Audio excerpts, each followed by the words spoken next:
匠はさ、自分の人生終わったと思った？思わない。終わってない。生きてるから。There are many animes out there that are not for everyone. There's gonna be something you watch and you won't immediately get it. There's animes out there that you'll see that everyone else loves and you'll be like, I don't get it. And this is one such anime that I'm about to speak about. And for me, this is the surprise of the season. This is an anime that's a little bit more niche. It's an anime that represents a part of what makes anime magical.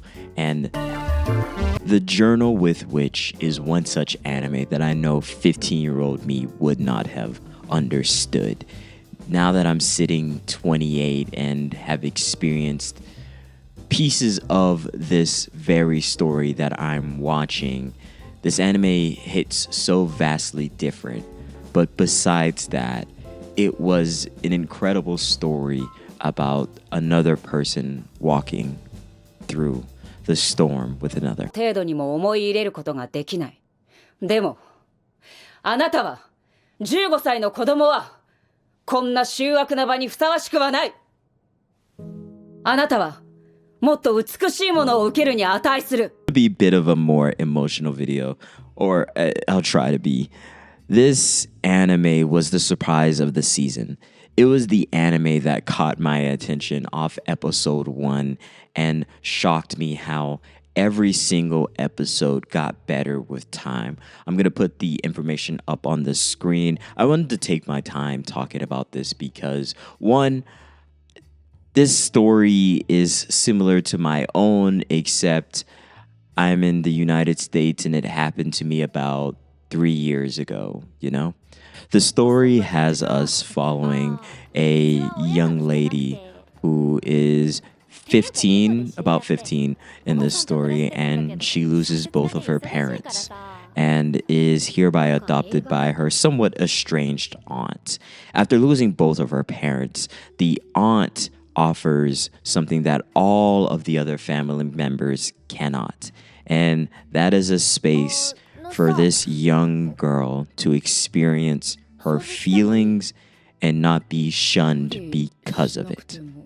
As someone who's had to experience what happens when you lose somebody so fundamentally important, the story melds and gives representation to stark feelings and talks about grief in such a sincere manner, where our main character has to reckon with her loss, the new environment, dealing with family, and the aunt that lost her sister has to deal with the estranged feelings she felt towards the very sister that is now gone and her mother. And we see glimpses of that throughout each and every episode. This was so beautifully written, and I may just venture into the manga to really see how well the anime captured it and also see what they also missed.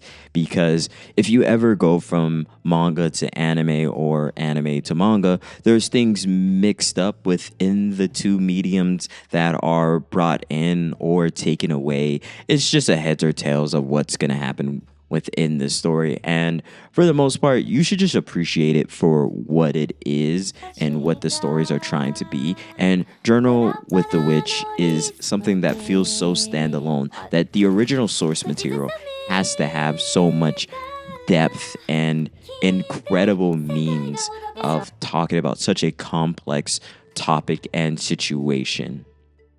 My favorite part of the story is how it recognizes grief as a journey that needs to be acknowledged. As someone who went through such a severe situation, let me just tell you, people botched how to approach me during that time. And still, even to this day, when they find out I have lost my mother, the story had me thinking deeply on the experiences of how I got somewhat back to normal, even though my life was irrevocably changed. And our main character, Asa, was doing that, and she was also living in her angst, asking questions and crying and feeling so incredibly alone. And the aunt, to her credit and to the same credit of my therapists, they just walked and allowed space for those emotions, and how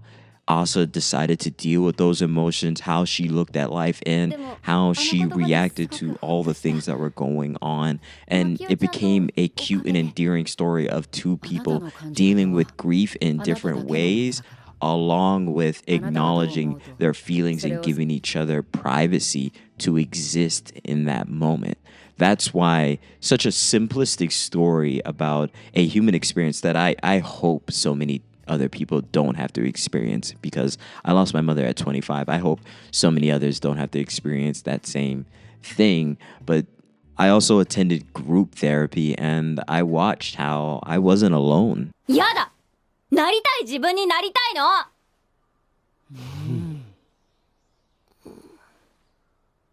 まあ、つまんなくても平凡でも、やりたいことならなんとかなるさ。In that year, some people, during the same month of February, I lost my mother. Others lost theirs too.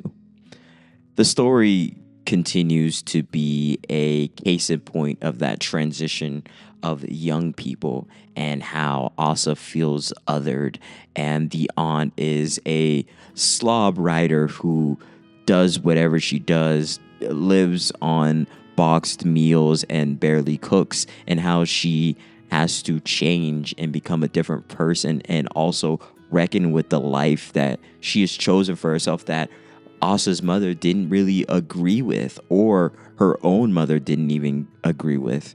This is such a deeply layered story that there was complex feelings that we got in flashbacks or in subtle moments where the camera lingers and we're experiencing the characters' thoughts, and they were giving us deeper moments.